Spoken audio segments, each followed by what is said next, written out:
Izaija, doma v Jeruzalemu, je šel z mnogimi drugimi v tempelj. Stopil je skozi vrata, šel po preddverju in prišel na dvorišče. Tam je stal kamnit oltar za žgalne daritve in na ognjišču je gorel velik ogenj.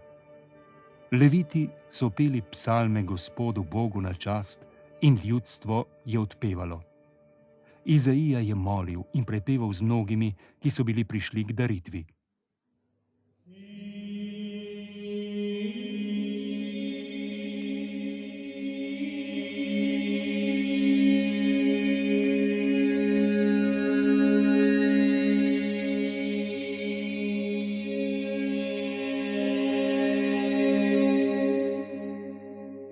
Izaija doživi prikazen.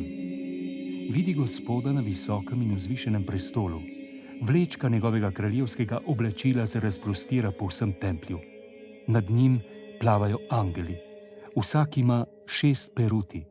Z 2 si zakrivajo obraz, z 2 noge, z 2 pa letajo. Drug drugemu kličejo: Svet, svet, sveti Gospod, njegovega veličastva je polna vsa zemlja. Podboji pri vratih se tresejo od njihovih glasnih klicev in ves tempelj se napolni s kadilom. Izaija strmi, ker Gospod dopušča, da ga gleda.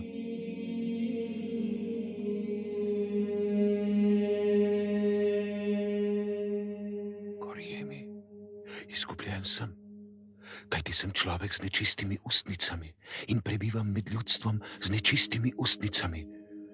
Kljub temu pa so moje oči videle kralja, Gospoda.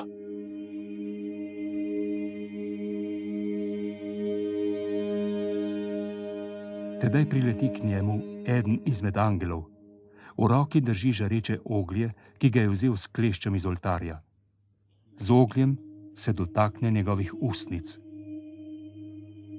Zdaj je tvoja krivda izbrisana, tvoj greh je odpuščen.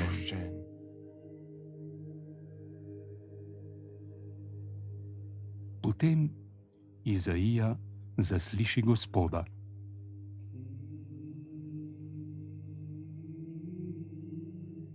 Koga naj pošljem?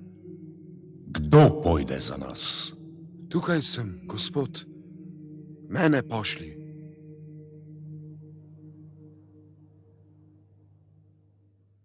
Judovski kralj Ahaz je prebival v Jeruzalemu.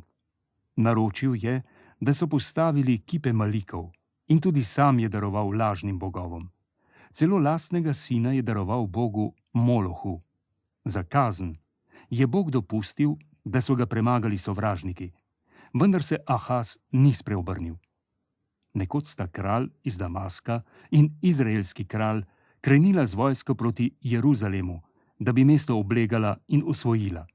Kralj Ahaz, Damask in Izrael sta sklenila zvezo proti tebi in se utaborila blizu Jeruzalema.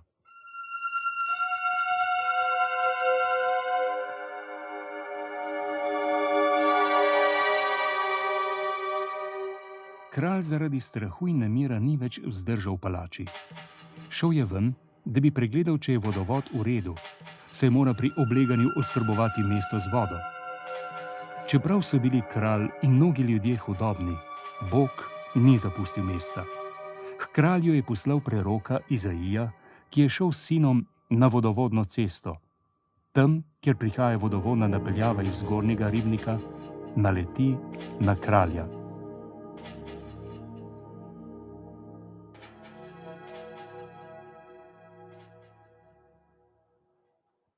Kralj Ahaz, tako govori Gospod. Ne bodi vendar nemiren, ne boj se. Ne imej strahu pred kraljema Damaska in Izraela, tema smešnima ogorkoma. Napletata ti hudo, rada bi ti iztrgala judovsko zemljo in postavila drugega za kralja, a jima to ne bo uspelo. Če pa mi ne verjamete, potem ne boste preživeli. Prerok Izaija, ne jaz, ne ljudstvo, se ne zanašamo na Boga. Bolj mislim na to, da bi poklical na pomoč asirskega kralja in z njegovo pomočjo branil mesto. Ne verjamem, da lahko Bog reši mesto brez Asircev. Izprosi si znamenje od Gospoda, svojega Boga. Karkoli bi rad, pa ne bo še tako težko. Nič ne bom prosil in ne bom skušal Gospoda. Poslušajte torej vi, iz hiše Davidove. Gospod sam vam bo dal znamenje. Glej, devica bo spočela in rodila sina in dala mu bo ime Emanuel, Bog z nami.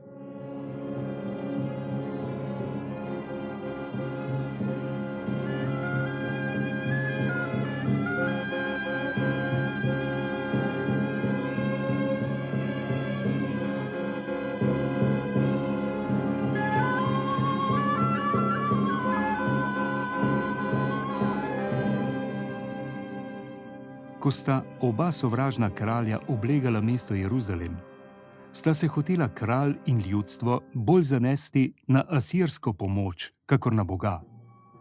Kralj je torej poklical na pomoč Asirce. Asirski kralj je prišel z mogočno vojsko.